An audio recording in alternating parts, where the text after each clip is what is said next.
Pesach is the time of the year which commemorates our Geula from Mitzrayim. Hashem's messenger for this Geula was Moshe. But Moshe's life was almost cut short when Paro made a decree that all Jewish boys must be thrown into the Nile. Now, in an attempt to save Moshe's life, he was put into a teva and then into the Nile. And he was soon spotted by Bas Paro, who decided to try and save him.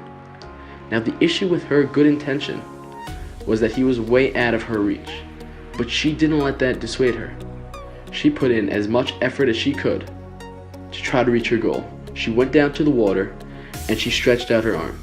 Now, as Rashi says in Shemos, Perek Beis, Pasuk Hey, now even though the basket was far out of her reach, Hashem took her incredible effort. He stretched her hand to be able to reach the baby, and she had the zchus of saving baby Moshe. This was the start of the Jews' Geula from Mitzrayim, because their leader was saved due to the incredible amount of effort that Bas Paro put in, and how Hashem helped her accomplish her goal. This same concept applies in Parshas Noach, Perek Vav, Pasuk Tesvav, when Hashem commands Noach to build a huge teva, the dimensions of which were 300 amos long, 50 amos wide, and 30 amos tall.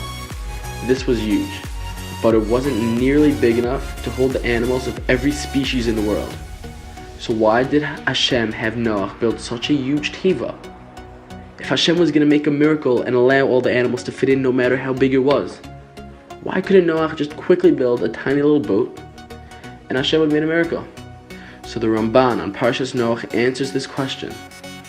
He says that Hashem wanted to teach us and instill this lesson, that when you're in a daunting and difficult situation, all that you can do is your best. You got to put in your all, and then Hashem will do the rest. That when you put in your maximum effort into something, but you haven't yet reached your goal, Hashem will step in and get you there. Now this fits in beautifully with the circumstances that led to the miracle by Bas Paro. She did as much as she could, and Hashem helped her with the rest.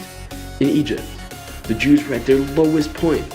They had every reason in the world to give up, just to admit defeat. They were being tortured, enslaved. No one would have blamed them for giving up.